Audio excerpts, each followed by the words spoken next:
بسم اللہ الرحمن الرحیم۔ شراب کیسے ایجاد ہوئی؟ شیطان نے کس طرح دھوکے سے انگور کا درخت چوری کیا؟ آخر نوح علیہ السلام کی کشتی میں ایسا کیا واقعہ پیش آیا جس نے آنے والے زمانے کے لیے فتنے کی بنیاد رکھی؟ تو ناظرین، اگر آپ انہی سب سوالات کے جوابات جاننا چاہتے ہیں تو جڑے رہیے ہمارے ساتھ اس ویڈیو میں۔ شراب جو آج بھی انسان کو انسانیت سے گرا دیتی ہے، اہل بیت علیہم السلام نے اس کے بارے میں ایسے حقائق بیان کیے ہیں جنہیں سن کر دل کانپ اٹھتا ہے۔ امام جعفر صادق علیہ السلام فرماتے ہیں، شراب ہر گناہ کی جڑ ہے۔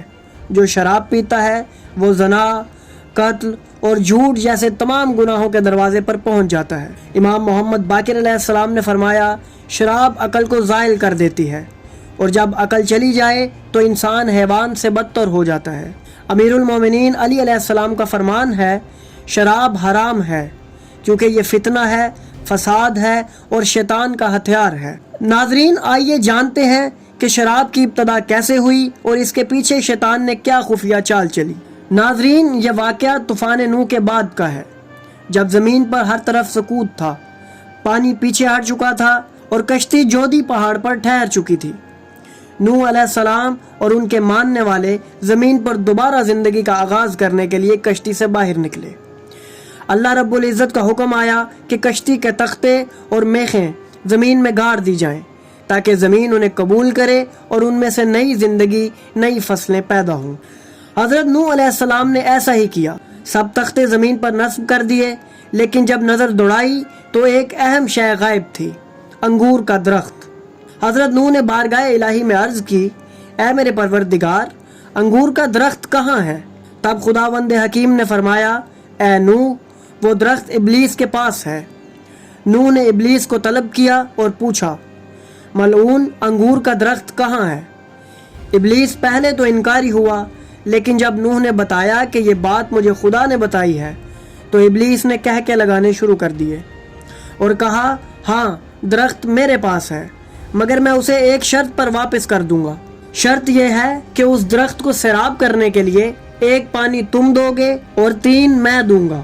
حضرت نوح علیہ السلام کو انسانی ضرورت کے تحت یہ شرط قبول کرنی پڑی۔ ابلیس انگور کا درخت واپس لے آیا۔ حضرت نوح علیہ السلام نے اسے پانی دیا۔ ابلیس نے اپنی باری پر 3 قربانیاں کی۔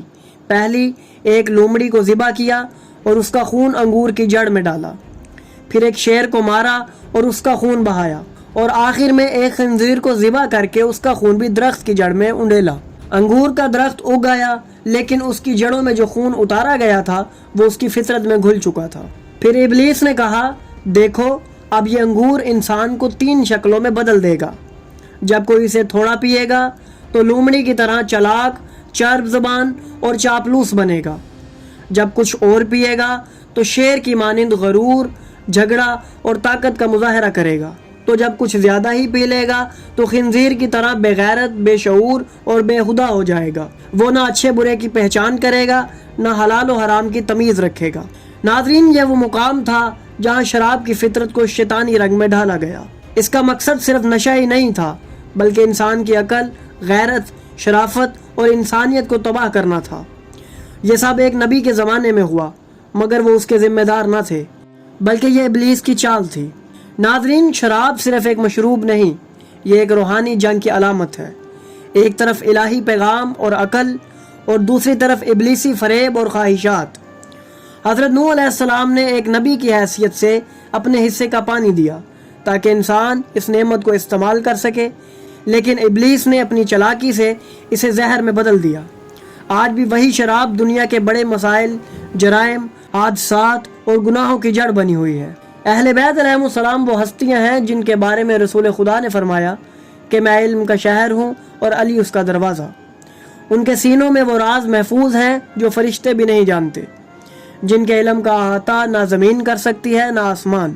اہل بیت علیہم السلام کے علم کا فیض ہمیں جہالت کے اندھیروں سے نکال کر نور کی طرف لے جاتا ہے۔ اگر ہم اہل بیت کے علم کے دروازے پر جھک جائیں تو شاید ہم پھر کبھی ابلیس کی بنائی ہوئی کسی شراب، کسی دھوکے، کسی فریب کا شکار نہ ہوں۔ تو ناظرین، اگر آپ کو ہماری یہ کاوش پسند آئی تو ہماری ویڈیو کو لائک کریں، ہمارے چینل کو سبسکرائب کریں اور بیل آئیکن کو بھی دبا دیں تاکہ آپ کو ہماری آنے والی مزید ویڈیوز ملتی رہیں اور آپ علم سے مستفید ہوتے رہیں۔